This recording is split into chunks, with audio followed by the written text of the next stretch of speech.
Hey, how's it going?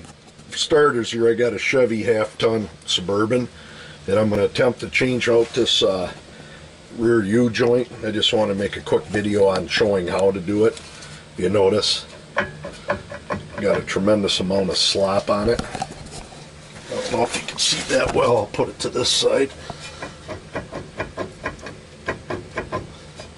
First thing you want to do is end up loosening these two bolts here with this clamp. And there's one on the other side. Basically just take them two off, and then your drive shaft will pull right out of the front and you get your drive shaft out. You might have to pound it a little. Now if these go hard, one thing you can do is tap on around here with a hammer. Kind of breaks the rust scale up a little bit and frees them. But they tend to turn hard if they haven't been out for a long time. But if tapping with a hammer doesn't work, get a small torch such as this, which I didn't have to use. Heat up around it a little bit. Just be cautious of starting the fire somewhere. Before I get any farther, one thing I want to point out, you got a grease zerk on it. It's a good idea to poke your finger in somewhere where it looks like you should be able to get a grease gun in before you take the old one out. It'll give you a good idea. And it doesn't look like on the front side I'd have much of any room. Right here is about the only place a person would get it in. So, and then the other one, I got a weight on this, and I'm going to end up putting this back in with this weight facing the same way, just as a precaution for balance. And I'm fortunate, whole drive shaft pulled right out very easily. Like I said, on this front side, it'll just slide right out from the transfer case or transmission.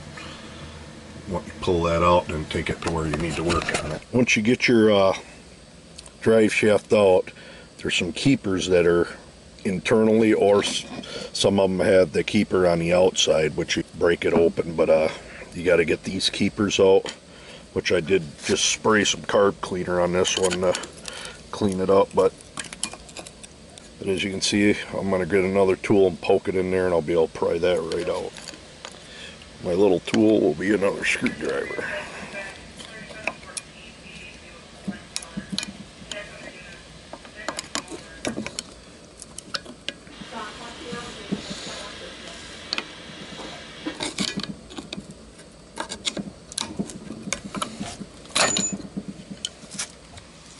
There's the snap ring. Then you do the other side, which I got to clean that one up. And we'll pop that one out.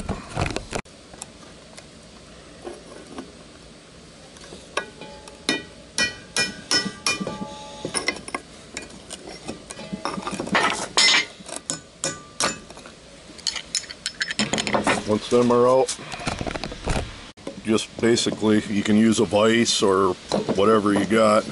I'm just going to use two bricks stacked up to support it, and I'm going to set it down in there and pound it.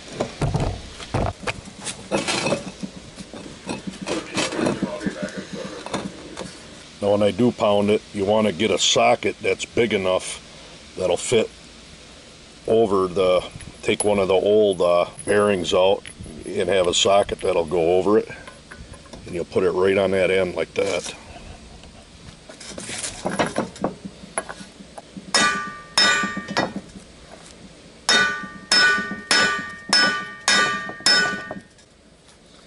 As you can see, the bearings pushing out.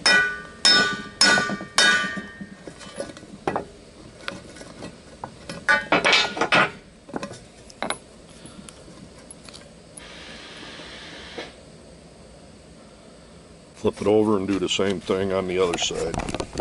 Alright, once you get your U-joint off that side, you get your new one out, and you're going to have grease zerks and keepers and stuff like that in it, but we'll go ahead and we'll end up putting that grease zerk in. You got your zerk screwed in. What I do is pull the caps off and go ahead and squirt a little bit of grease in. Now you're going to want to put your U-joint in. Now remember what I said about making sure you know which way to put your zerk. If I have it like this, it's going to be to the front. It was hard to get at. That way to the back was much easier. Go ahead and put your joint up in there and just take a cap. Make sure you don't knock them needle bearings out. If you do, you got to line them back up. Get it to where it's sitting there. I'll take a brass punch, or you can use, if you don't have a punch, just use an old cap. Set it right on there. Get it started.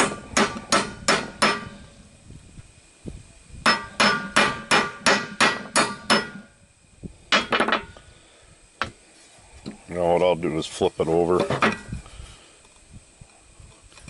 get the other side on, and I clean the inside of these up real good with sandpaper and whatnot, because it helps getting everything back together.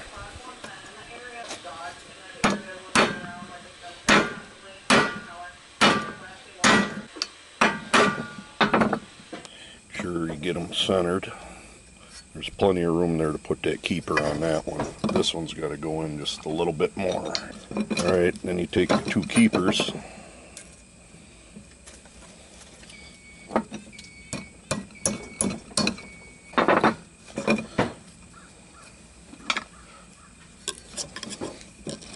What I'll do is finish tapping it in with a screwdriver.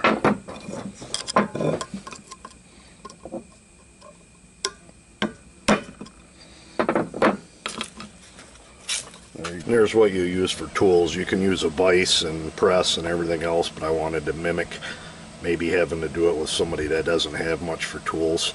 7/16 socket, maybe the wrench, in half moon file to clean it up if you really had to, or a wire brush, a hammer, and a grease gun. Like I did it on our bricks, which you don't typically do it, but if you had to, I showed you can do it on there.